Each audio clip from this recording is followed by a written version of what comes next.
Bab 1. Pendahuluan kurikulum dalam pendidikan. Dasar pemikiran dan peran pendidikan dalam perubahan pendidikan dipandang sebagai sarana utama untuk menciptakan perubahan dalam masyarakat yang terus berkembang. Masyarakat maju adalah masyarakat yang mengandalkan ilmu pengetahuan sebagai sumber daya utama. Pendidikan berfungsi untuk memberantas kebodohan, mencegah keterbelakangan, dan menjamin kemajuan peradaban. Namun, pendidikan menghadapi banyak tantangan di lapangan, terutama dalam hal transfer pengetahuan dan pengajaran yang efektif. Oleh karena itu, pendidikan membutuhkan dukungan dari semua komponen dalam sistem, termasuk visi, misi, tujuan, kurikulum, tenaga pendidik, manajemen, strategi pembelajaran, dan metode evaluasi. Kurikulum di sini berperan sebagai pedoman penting yang merancang tujuan, isi, dan metode pembelajaran untuk mencapai tujuan pendidikan yang diinginkan. Tantangan sistem pendidikan nasional.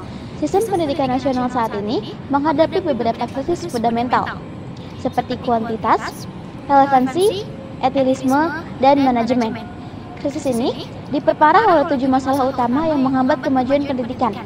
Menurunnya moral peserta didik, ketimpangan akses pendidikan didik, rendahnya efisiensi sistem pendidikan, degradasi moral, masalah kelembagaan, manajemen pendidikan yang tidak sejalan dengan pembangunan nasional, dan kurangnya profesionalisme sumber daya pendidikan nasional.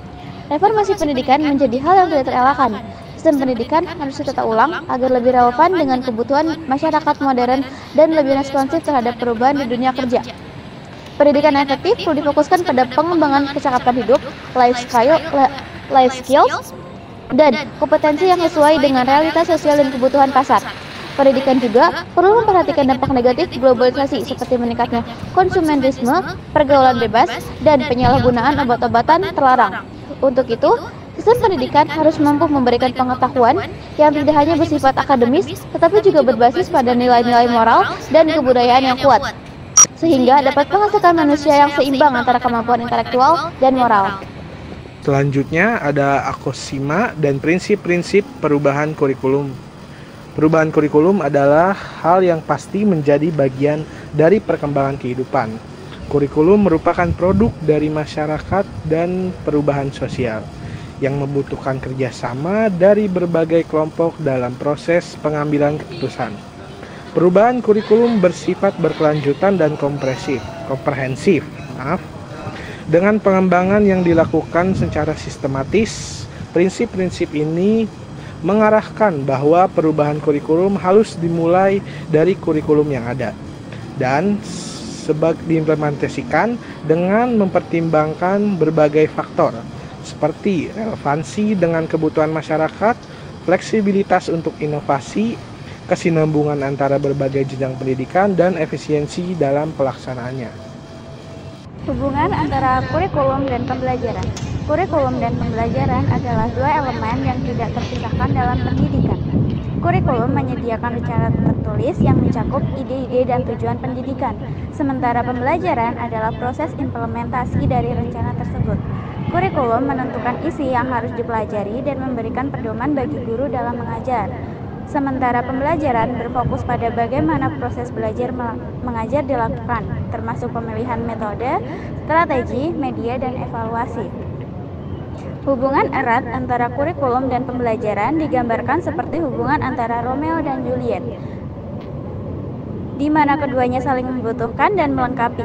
Kurikulum adalah kerangka yang mengatur apa yang harus dipelajari, sedangkan pembelajaran adalah proses aktual yang terjadi di kelas untuk mencapai tujuan tersebut. Bagian 5, yaitu kompetensi dan profesionalisme guru pendidikan agama Islam atau GPAI. Guru pendidikan agama Islam atau GPAI dituntut memiliki etos kerja yang tinggi serta kompetensi yang komprehensif. Kompetensi ini mencakup kompetensi personal dan religius, seperti kepribadian yang mencerminkan moral dan nilai-nilai Islam, serta kompetensi profesional religius yang melibatkan kemampuan pedagogis dan keahlian dalam mengelola pembelajaran. Seorang GPAI harus mampu mengintegrasikan pemahaman tentang konsep pendidikan umum dan pendidikan Islam dalam proses pengajaran. Selain itu, mereka juga harus menguasai berbagai materi ajar yang relevan seperti fikih, Al-Quran, hadis, akikah, akhlak, dan sejarah kebudayaan Islam.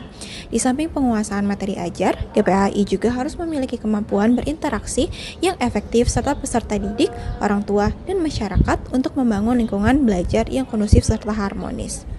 Selain kompetensi teknis, guru GPAI juga dituntut memiliki karakter yang kuat seperti kasih sayang, kejujuran, kesabaran, dan kebijaksanaan. Sebagaimana diajarkan oleh tokoh-tokoh pendidikan Islam seperti Imam Al-Ghazali dan Abdurrahman Al-Nahwi.